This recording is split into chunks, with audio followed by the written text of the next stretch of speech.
Hello.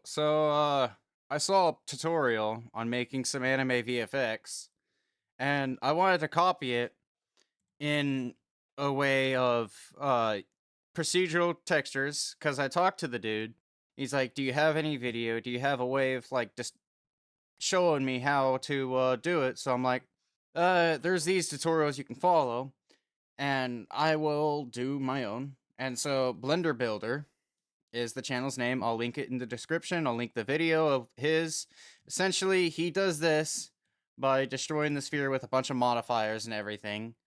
And which I mean, it probably has all its uses and stuff, but this took me almost no time to render when I rendered it out. And if you don't want to watch the full video, here's all the nodes, and I will show you how to make this individually from those nodes. So let's get started. Okay, now with the scene, you're gonna take this and just go ahead and delete that. And guess what? You're gonna re-add it again because it's not the default cube. And come to generate. So modifiers, generate, subdivision surface, and then just put it out a few times. Apply it. So Control A applies it. Then come to edit mode by pressing tab, and then you want to hit Shift Alt S. And then press 1. Now it's a sphere. And then you come to the bottom left, way over here, where you see the plus sign in the corner. Drag out. Come up here. Shader editor. Let's get rid of that. And then hit new. So now you have a new texture.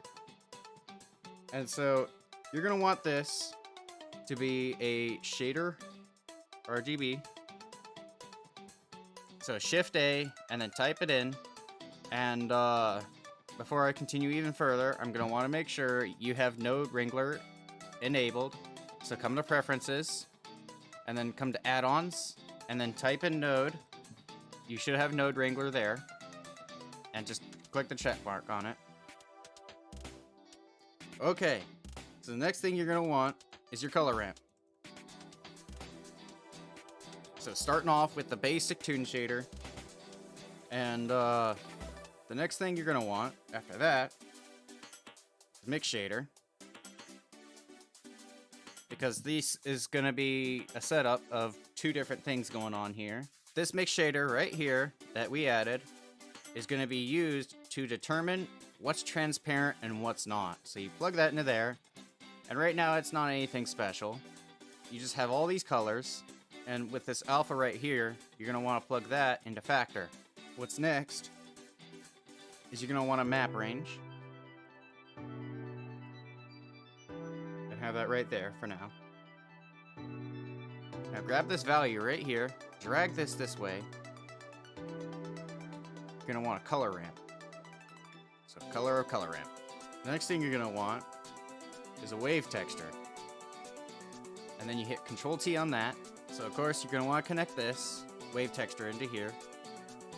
And then now just plug this result into the alpha.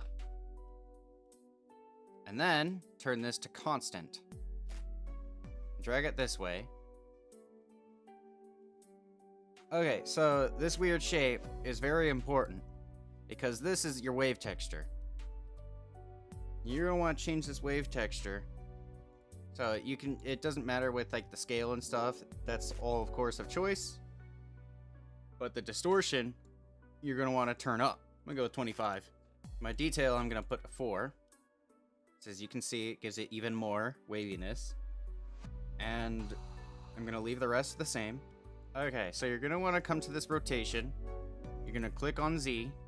And then you're going to type hashtag frame divided by 57.25.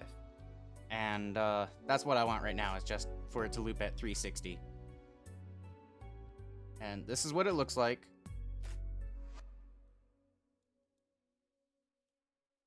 Just like that for now. Next thing we're going to do is the colors.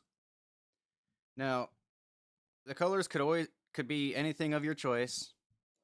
And for this, I'm just going to make these some blues, I guess.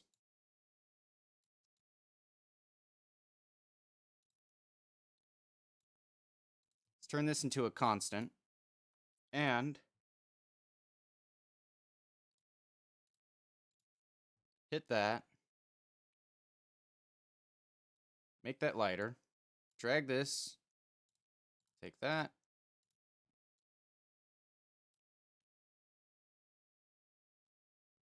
Now it's going off the light right now. And so you can just do this like sun. And now just get the colors closer to each other.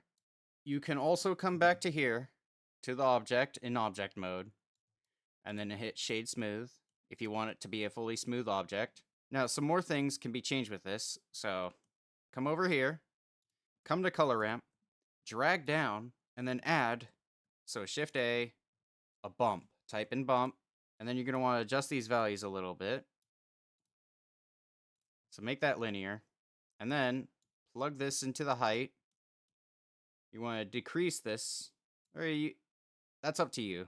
As you can see, it gives the object some kind of depth now. So it looks like water. Of course, you can change this even more and scale like the Z up. So now it looks like this.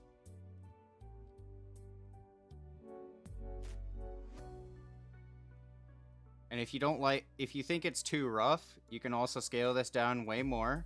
And if you think it's too flat, but you don't want to add more of this, you can also come into tab, hit A, Shift D, S, and now it has a little bit of a thickness to it. So we can decrease that even more.